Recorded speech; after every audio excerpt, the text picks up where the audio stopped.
This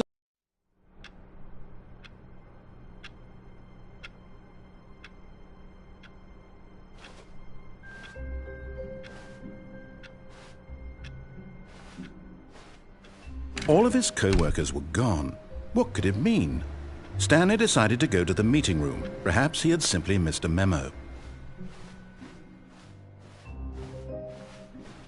Stanley lifted the bucket into his arms, and a wave of comfort rushed over him.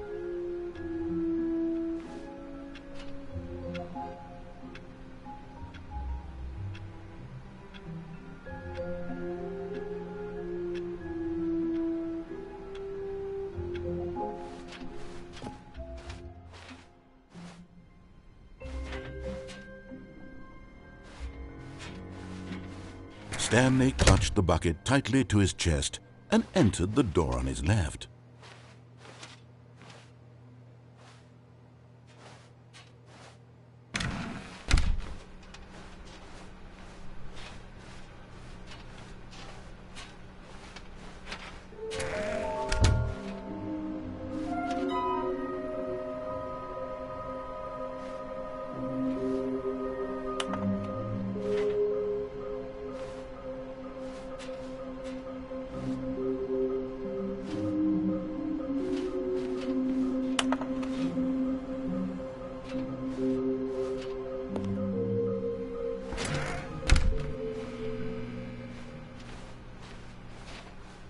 Coming to a staircase, Stanley and the bucket walked upstairs to the boss's office.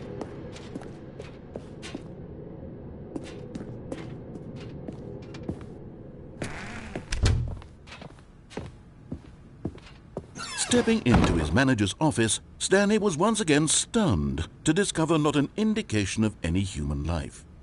Crushed by the weight of this revelation, Stanley may have broken down into an emotional dumpster fire if not for the soothing presence of the bucket.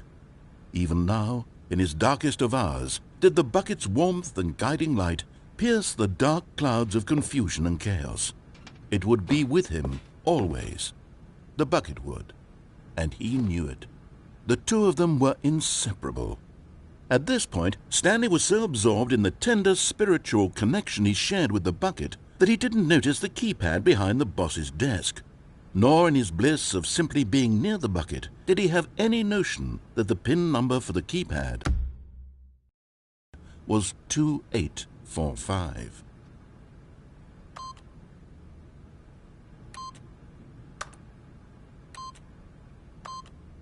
But Stanley guessed the correct code by sheer luck.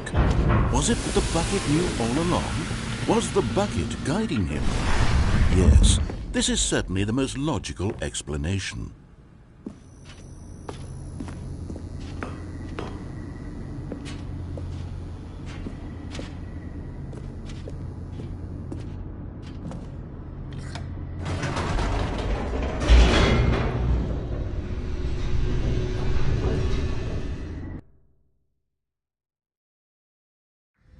The elevator raced downward, plummeting towards an unknown fate.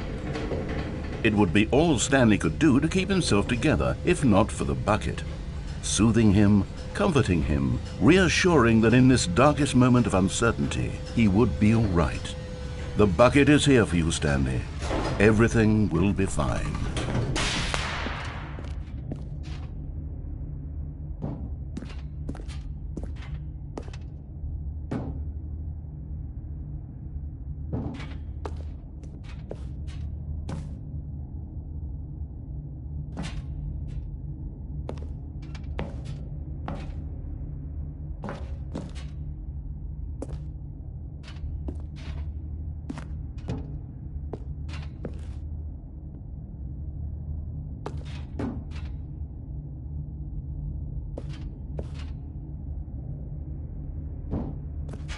Stanley and the bucket walked straight ahead through the large door that read, Mind Control Facility.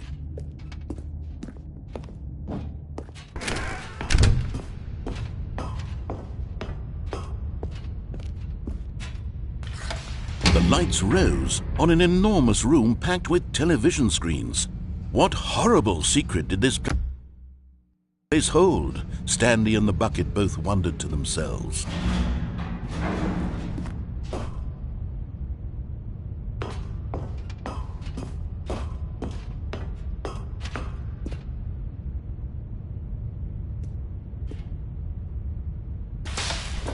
monitors jumped to life, and Stanley nearly dropped the bucket in shock.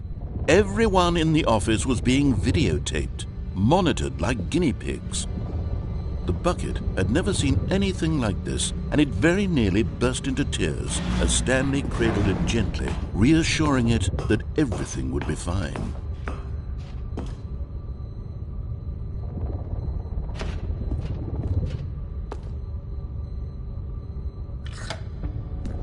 Was the bucket under the mind control facility's influence as well? Had the bucket been told to do things it didn't wish to do? What kinds of things does a bucket want to do or not want to do in the first place? These questions raced furiously in Stanley's feeble mind. No! He screamed into the bucket. He couldn't accept it. His own life in someone else's control, never! He squeezed the bucket tighter. His one friend in the entire world. At this point, he could trust no one except for the bucket.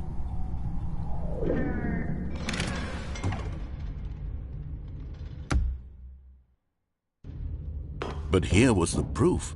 The heart of the operation. Controls labeled with emotions, happy or sad or content. Walking, eating, working, all of it monitored and commanded from this very place.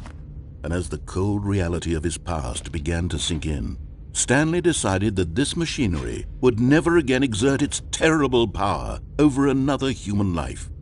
For he and the bucket would dismantle the controls for good. Two best friends, Stanley and the bucket, up against the world. They high-fived in a really cool way, and the bucket made a sassy comment about taking down the system.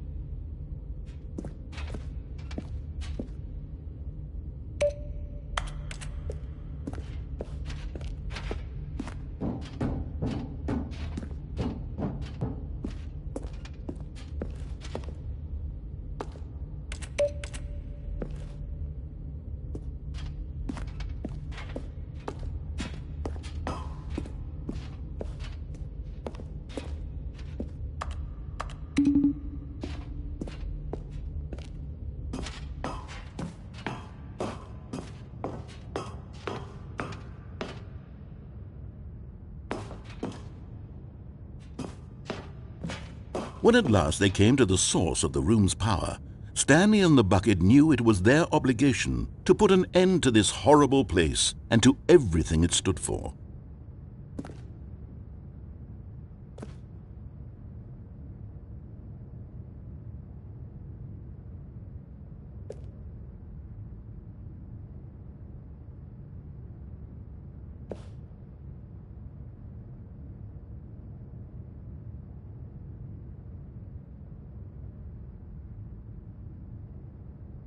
But at the last second, the bucket jumped in and pressed the button to turn on the controls. Stanley gasped in horror. Had this been the bucket's plan all along? To take over the machine and claim the power for itself? How could the bucket have betrayed him like this? Stanley was prepared to throw the bucket away in disgust when suddenly an image appeared upon the enormous screen. Birds. Silly, silly birds. The control buttons became active again.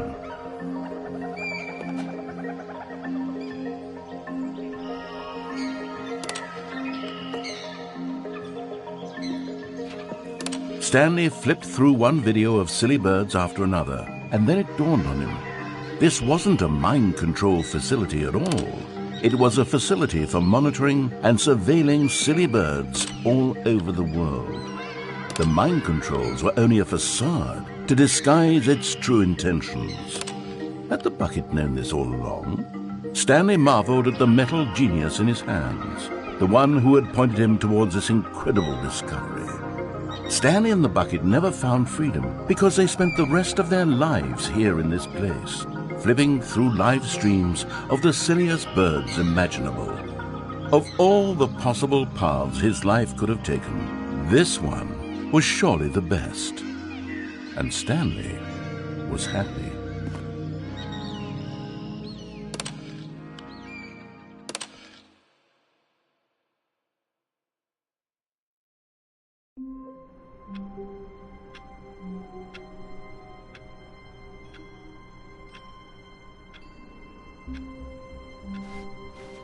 All of his co-workers were gone.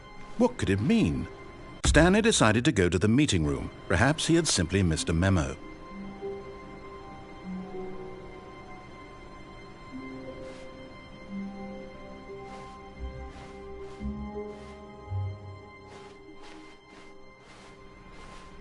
The confusion and the chaos all seemed to melt away as Stanley embraced the bucket.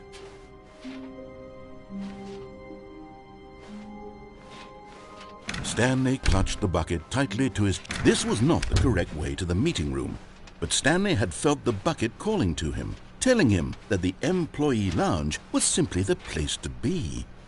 And here it was. Had the bucket turned out to be correct? Was this better than... No, never mind. The bucket was wrong. Stanley took the door on his left to go back to the meeting room.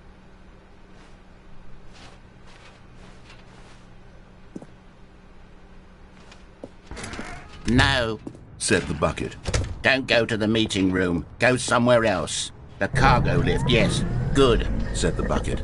now ride the lift all the way to the top. There's something up there I need you to do. Stanley did not question why or how this bucket was speaking to him. It should have alarmed him, of course, because buckets can't talk. But Stanley chose not to think about this obvious fact. He was firmly convinced that the bucket had spoken to him, and he unthinkingly did whatever the bucket asked.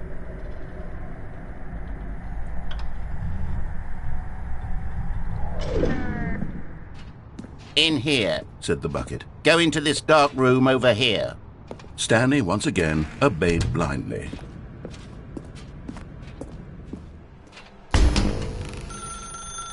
Now pick up the phone. Said the bucket. Pick up the phone and it will take us back home, where we can go about life together.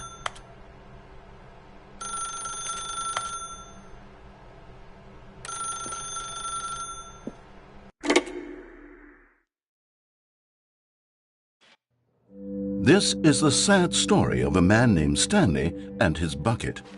Once upon a time, I gave Stanley a bucket because I thought he was lonely and could use a friend. And then, very distressingly, he began to believe the bucket could speak to him.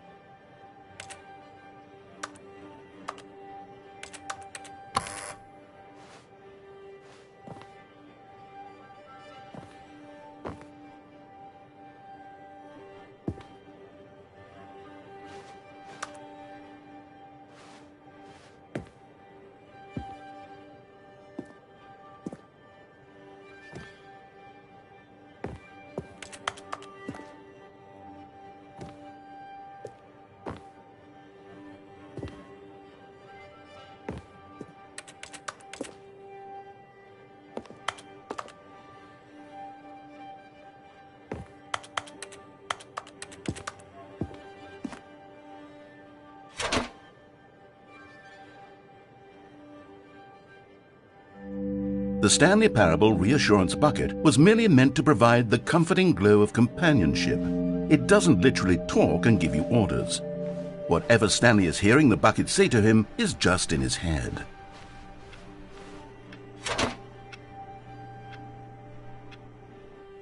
Lately, I've been concerned about him. Wouldn't you be concerned as well?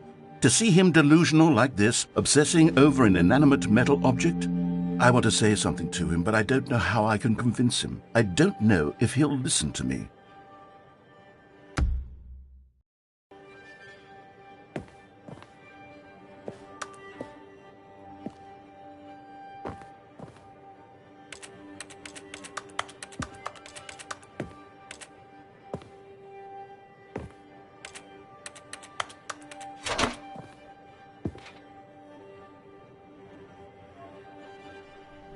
I'll try anyway. Stanley, can you hear me? Listen to me. It's just a bucket. It can't think, it can't talk. All it will ever truly do for you is effectively transfer a liquid from one location to a different location. That's it. It doesn't do anything else.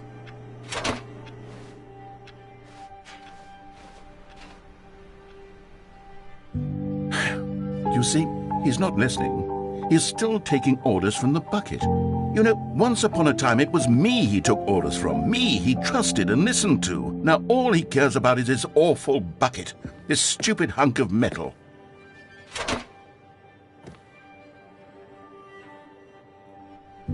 It's sad, but I suppose he doesn't need me anymore. From now on, he's just going to cling to this bucket, this cold, empty bucket, this sort of shiny bucket. Well, I'll give it this. The bucket does have a nice shine to it.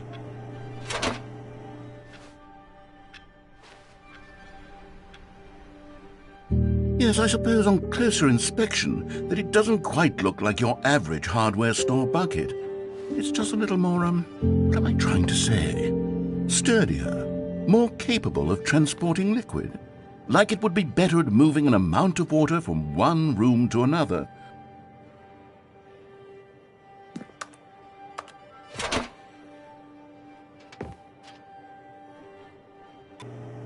Oh my God, what am I saying? Better at carrying water from room to room. It's a bucket. It's literally just a bucket. Why do I feel some need to point out the ways in which it's so much more than just a regular bucket?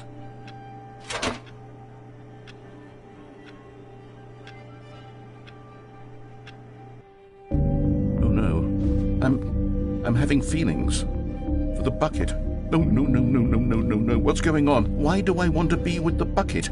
Hear what the bucket has to say. Do anything it asks. What's wrong with me? I don't understand. Perhaps if I had the bucket, this would be less confusing. Yes, the bucket could tell me what to do in this troublesome situation. Stanley, give me the bucket. Give it to me. Give me the bucket, Stanley. I need it. Give it to me now. Give it or I'll...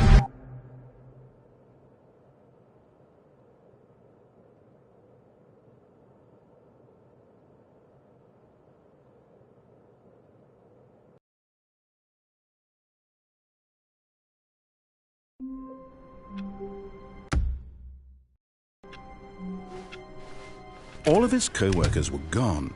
What could it mean?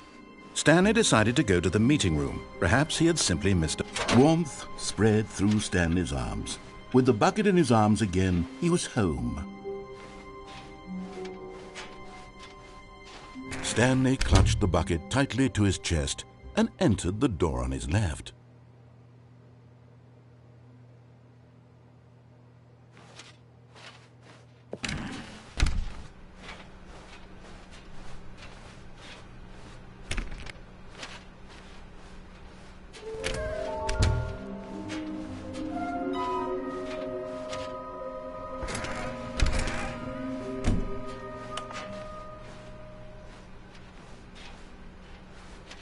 Coming to a staircase, Stanley and the bucket walked upstairs to the boss's office. But Stanley just couldn't do it. He considered the possibility of facing his boss, admitting he had left his post during work hours. He might be fired for that. And in such a competitive economy, why had he taken that risk? All because he believed everyone had vanished? His boss would think he was crazy. And then something occurred to Stanley. Maybe, he thought to himself, maybe I am crazy. He looked down at the bucket in his arms. Am I crazy? He asked the bucket. The bucket returned his gaze, but said nothing at all. That's strange, Stanley thought. Usually the bucket is a source of guidance and wisdom for me in difficult times such as these. He held the bucket close, yet felt none of its familiar reassurance and comfort. And that's when Stanley realized, this isn't my bucket. It's just a normal, everyday bucket. Someone else's bucket, perhaps. How did I end up with someone else's bucket? This is all terribly wrong. Surely no good would come from this. Who knows what sorts of bizarre hallucinations Stanley might experience without the psychologically grounding presence of his bucket. And indeed, now he noticed that the rooms were repeating, which was, of course, very odd. And now he felt himself floating off the ground. Oh, gracious, he exclaimed. Without my bucket, I've gone truly mad. Where is it? I must find it. Far off in the distance now, he heard it, calling to him. Stanley! Stanley, it's me, the bucket. Could it truly be? He rushed forward from room to room, passing by one bucket after the next. None of them were his. None of them were his special bucket. Come to me, Stanley. Find me. me!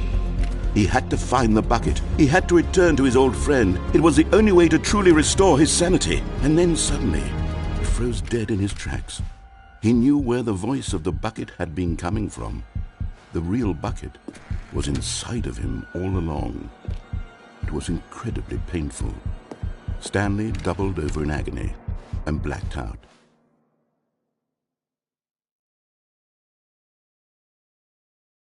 This is the story of a woman named Mariella.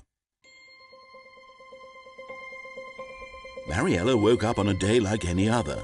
She arose, got dressed, picked up her bucket of comfort and security, and walked to her place of work.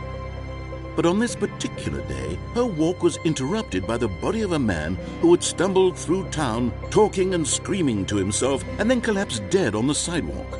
Right away, she knew what the problem was. This man had no bucket. Of course he'd gone mad, ranting and raving about a narrator describing all of his actions and how everything is predetermined and free will is an illusion and it's all just a video game. It could all have been prevented if only he'd taken his bucket with him. Perhaps he didn't even realize he'd forgotten his bucket at home in the first place. How cruel the world can be, Mariella thought, and she hugged her own bucket even tighter.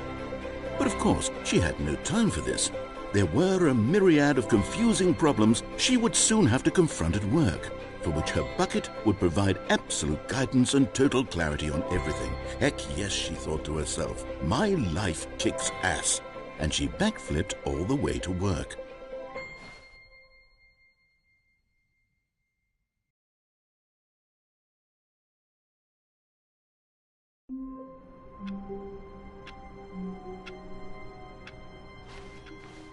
All of his co-workers were gone.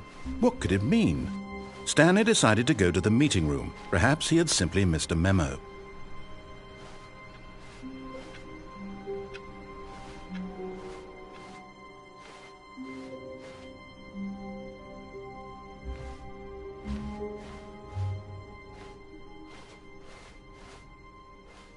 When Stanley came to a set of two open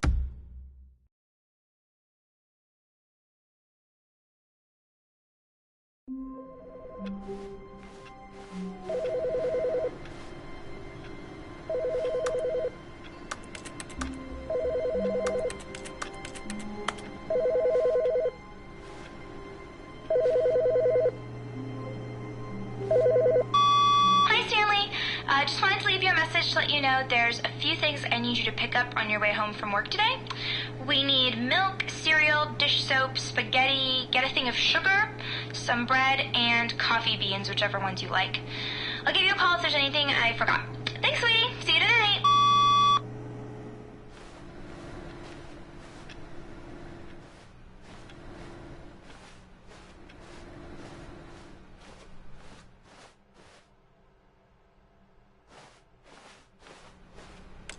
Stanley picked up the bucket and smiled. He'd never be alone again, not truly alone, not with the bucket around.